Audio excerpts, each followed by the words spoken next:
Okay, you wonderful audience, you're in for a treat. We are beginning a series of conversations with an amazing group from the Nick Finnegan Counseling Center and NFCC. So many people call it that. The Nick Finnegan Counseling Center, very dear to my heart. That precious child is my oldest child's oldest friend.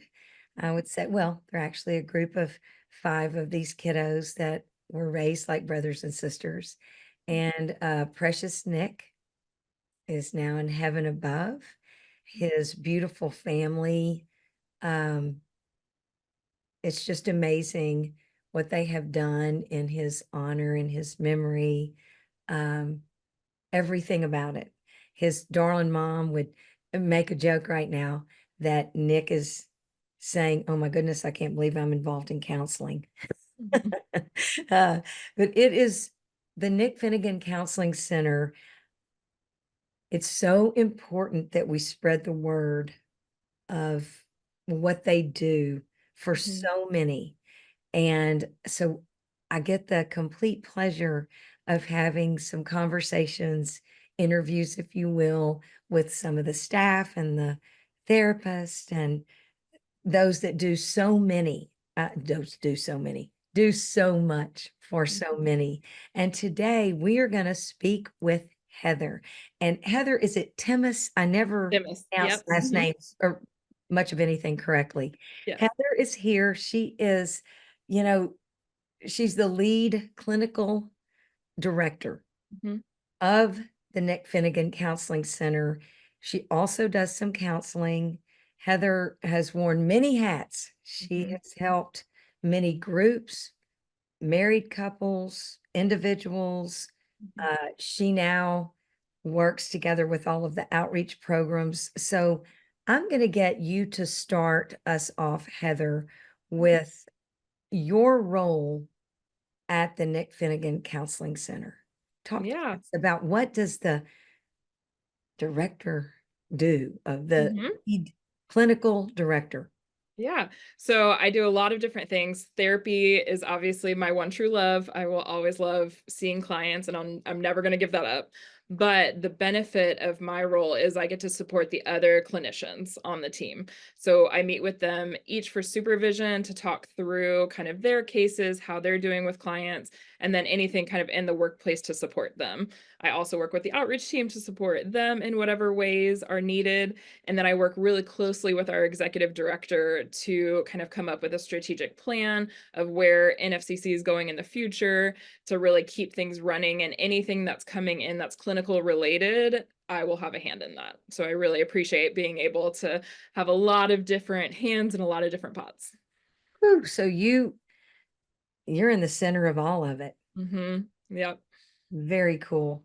We just had the pleasure of meeting with one of your, you are now collaborating with an outreach group, Mhm. Steel Magnolias.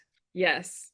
Yes, And we love them. talk to us. So, and how does that work when you do an outreach program? So many times people think of a counseling center Mhm. as only one-on-one help. Yeah. And you all go out into the community in so many ways. And I was so impressed with what y'all are doing with the Steel Magnolia group. Eh, Mhm. Give, let's use that as an example of the Of course. outreach part. Yeah. So again, we do a lot of one-on-one counseling on site, but that can only reach so many people. And so what we try to do with our outreach team is to go into the community and give talks, do support groups, give trainings to people, and that way we can give information about mental health in a way that's digestible to a large group of people. And so with Steel Magnolia Moms, we went there and we did 2 talks in their series. And then we also give them a referral source. So if they need to refer anyone for counseling, we're able to take on those moms and be able to support them through counseling as well. So it's a really good example of one of the partnerships we have, but we have many other partnerships that do similar things so that we can kind of reach different parts of Houston, different people that would normally not walk in the door. And the Steel Magnolia group, Mhm. will you share what that group Yeah. largely consist of? So they are a group that really supports moms that have kids with special needs. So that can be a wide range of special needs, but it's making sure that they have a place to go where they can feel heard and understood and supported in their struggles on the day to day. Mm, my goodness gracious. So needed. So needed. And Mhm. pre-show, you and I touched on just a little bit of how important the outreach programs are, because there are some people that do not, as much as they may need counseling, Yeah. they just won't reach out. And Right. you're able to plant that seed and maybe nurture them in a manner that introduces them to counseling, and Yeah. then they feel safe and reach out, correct? Exactly. Yes, because there's so many. I feel like the stigma has shifted in the past few years where it's not as intense as it used to be, but there is still a stigma sometimes. And then there's also just the vulnerability of, I know I'm going to walk into a room with a stranger and bring up my deepest, darkest things that are living inside of me. That can be really intimidating. And so through these talks, it's like, wait, it doesn't have to just be the super intense thing. It can also be talking about, I'm struggling at work. It can be, I'm having issues in my relationship, or I don't know how to handle this thing that came up with my kids. And so being able to expose them and let them know, hey, counseling can look like a lot of different things. And there's a counselor out there who you can feel safe and supported from. That's why we do what we do. Amazing. Mhm. The,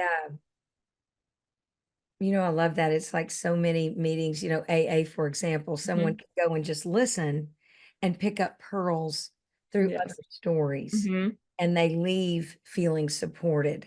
Yeah. That is so beautiful. And I know y'all house some AA meetings for people, I Mhm. think, in and out. And then also, y'all do a cool series for Mhm. moms, right? Yes. Tell us Yes. a little bit about that. Yeah, so we just ended our first Mom Talk series. It was 6 different sessions of different, topics that deal with parenting. So it one was about supporting the mental load, which we all know that we all, have so much in our brains at all times. There is a talk that I gave about keeping your significant other significant and why that's important. And we touched on a lot of different topics that really apply to moms. And then the last session was a panel with clinicians who were also moms, and they were able to kind of share different wisdom in that space. And we will repeat that series again in the spring with different topics. So we want to make sure that we're speaking to a wide audience. And there's a lot of feedback that we got of wanting to talk about sibling rivalry, wanting to talk about how to talk to kids about hard topics like death. And so we really want to support moms on what they actually need and what they're looking for. And then after that series, we plan to do a community group where moms can find their own community and find that support and have somewhere to go to share all the struggles that they're going through. We're really excited about it. It's just brilliant because so much goes on and there is such a load. Hmm. Just and mental health is the key, right? Yeah. Hmm. And then we had also talked a little bit pre-show. You have a group that supports families that have been affected by suicide. Correct. Yes. And so they're just about at the end of our group for the fall, but we will again do that in the spring. And so that's for anyone who has lost somebody to suicide. And it could be something recent, or it could be, we've had clients that lost somebody 30 years ago and Mhm. still are struggling with that. And so doing these support groups is another way, because one-on-one therapy, you learn a lot and it's so helpful. But the one piece that you can't get is that normalization of when other people are going through the same thing, what they've experienced, and knowing that you're not alone in it. And so that's where these support groups come in to bring in that normalization.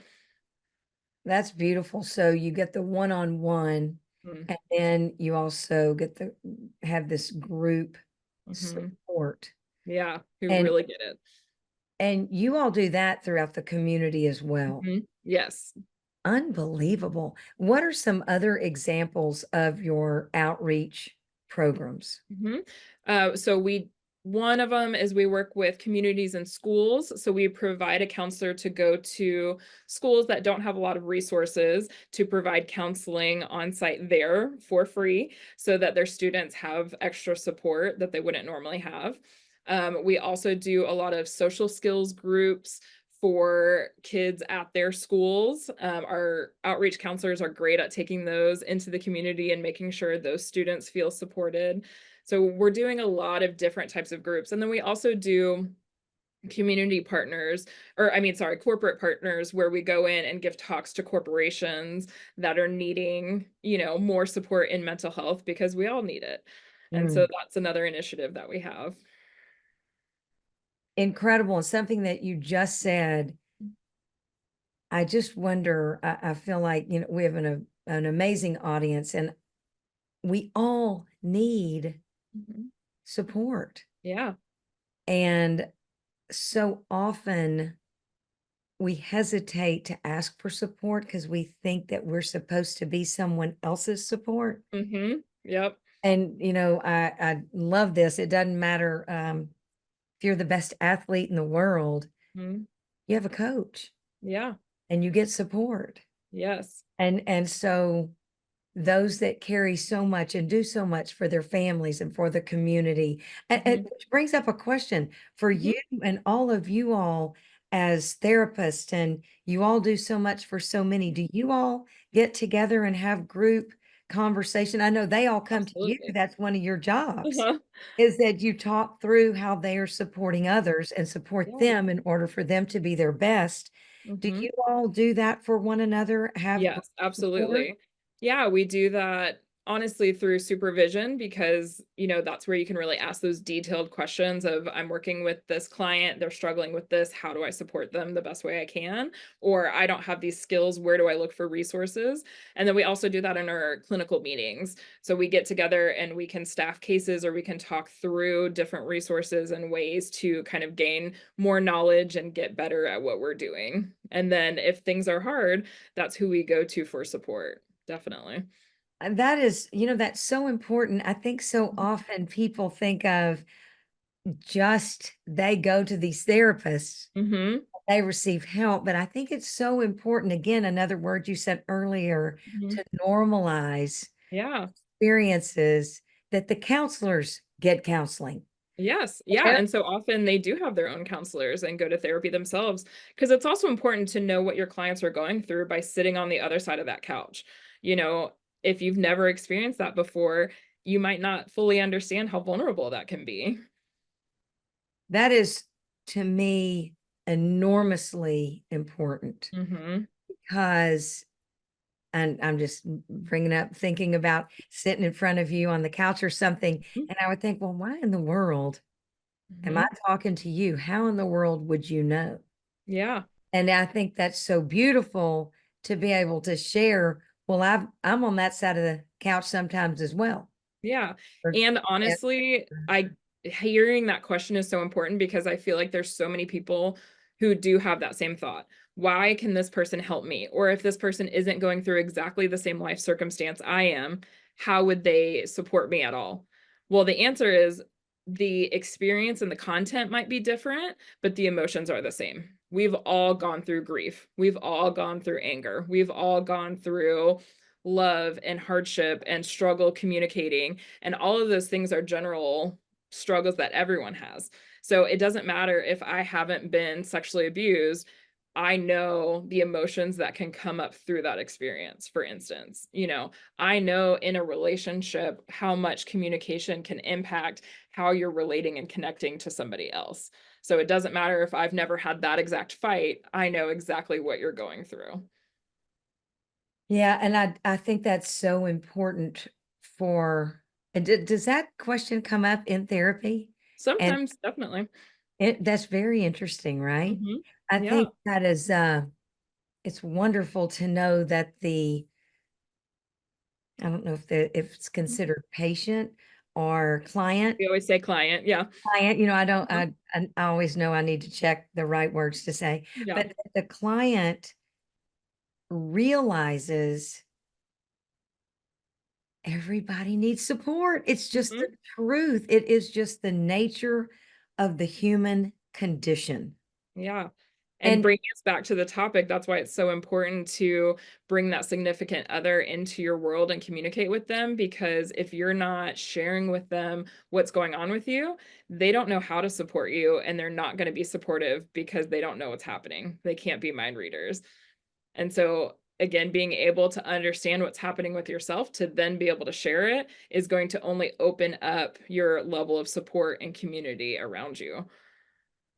incredible. And sitting here thinking about this, do you see, or does your group of therapists see?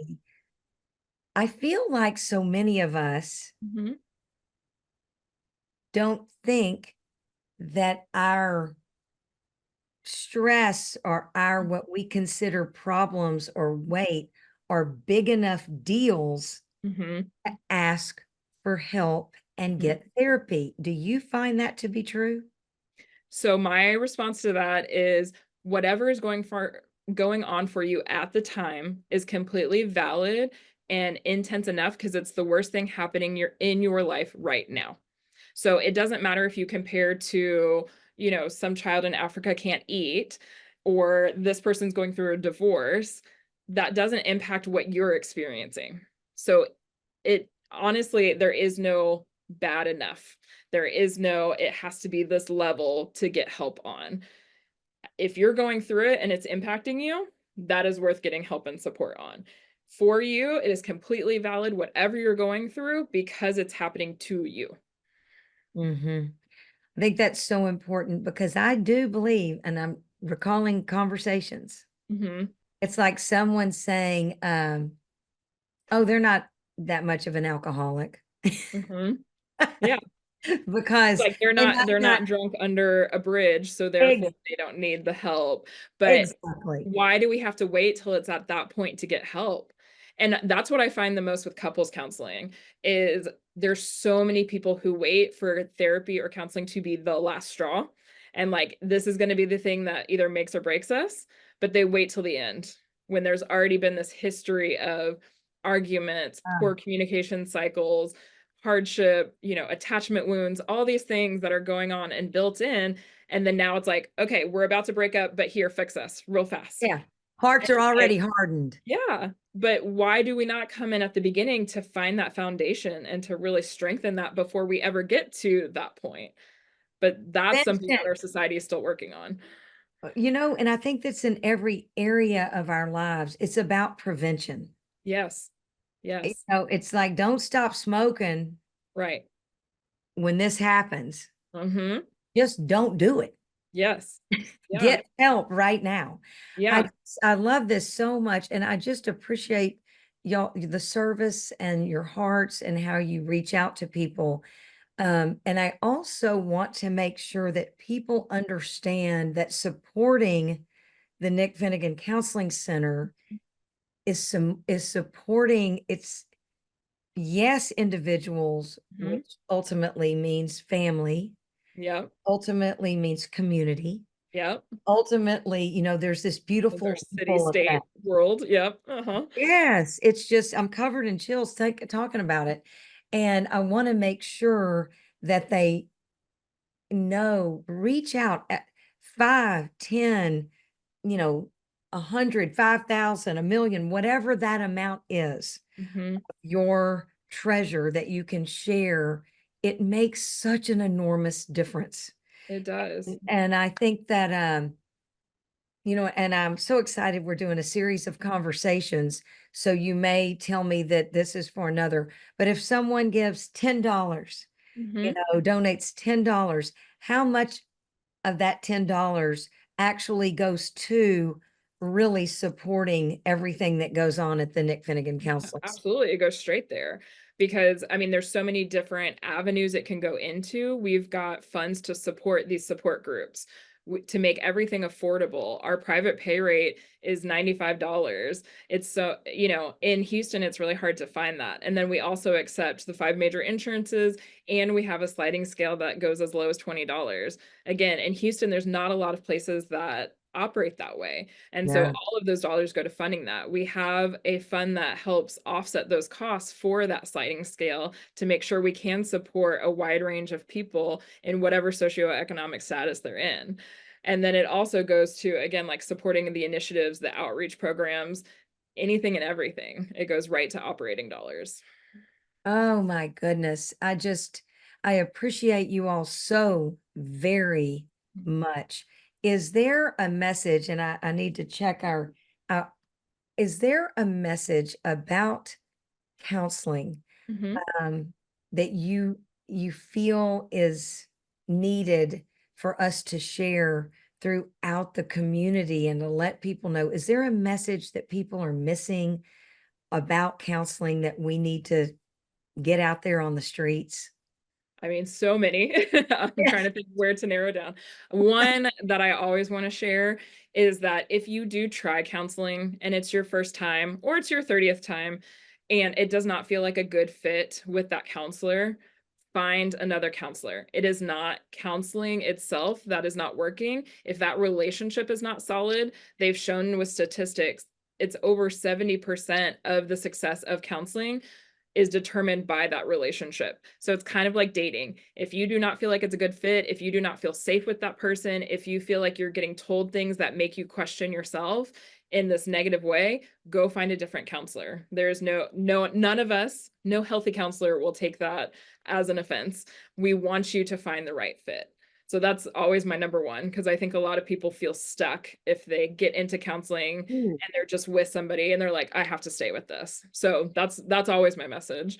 But I think two is you don't have to start day one with the big heavy stuff. You can go in and build a relationship with that counselor, talk about the day-to-day stressors, and then get to those core negative things that have impacted your life.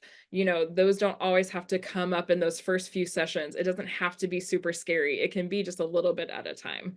And again, if you find the right person, they can guide you through that. That's huge. I hadn't thought about that. Oddly enough, well, two Mhm. things. One Yep. is one of 11 kiddos, Mhm. and one of my sisters, she had a dear friend, Mhm. severely depressed, Mhm. having a really tough time, and she introduced her to the Mhm. counseling center. Mhm.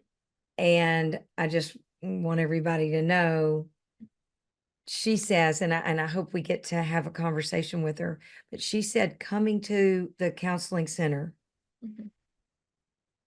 saved her life. Mhm. And, mental health matters, counseling matters. Yes, it And really it's does. just so cool. I'm always so excited to be able to share about the Nick Finnegan Counseling Center. You just can't believe it.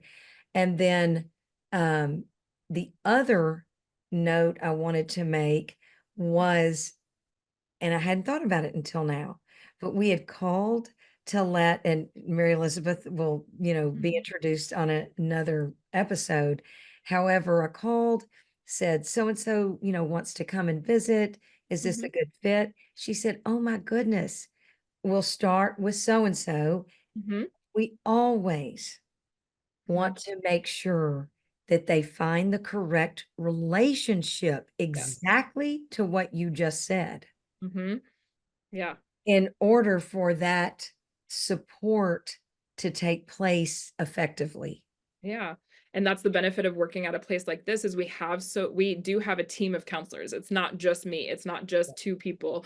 It's a whole team of people. So if there's not a good fit, there's 10 other counselors that might be a good fit. And we all have different backgrounds and specialties and styles and everything. And so, you can try us on all and see what works, It's are we the right outfit or not?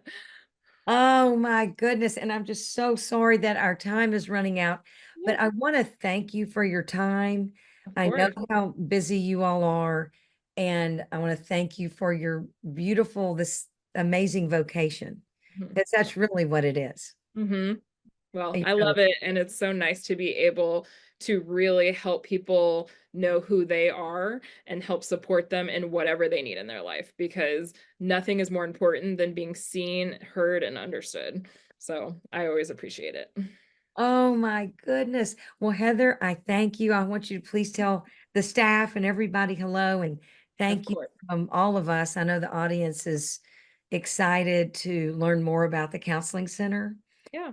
It's always selfishly wonderful for me to be able to remind everybody about the Nick Finnegan Counseling Center and just anyway, everything about how this started with beautiful Nick and their amazing family and how it has grown. And Yeah. it is mind blowing Mhm. what and his precious mom and dad would say, "Oh goodness, it's not us, it's the staff and it's the counselors and it's the people that love and support and it's the clients that come." And they just want it to grow and serve as many people as possible Yeah. to bring them to, that good place. Yeah, it's truly leaving a legacy. Oh my goodness. I cannot thank Heather, I look so forward to our next conversation. Yes. And Me thank you too. for your time. Thank you, audience. And we will make sure that everybody, I believe it's nickfinnegancounseling.org. FinneganCounseling.org. Mhm. Oh, I stand corrected. It's all good. FinneganCounseling.org. And we'll, of Yes. course, post that. But go in there, check it out. See, and if there's somebody you know and love, or if you need support, Mhm. uh, like Heather said, come over, meet, talk to people, and they're there for you. Yeah, Thank and you if we're so not much. a good fit, we can give resources. I mean, who does that? Yeah. It's just amazing.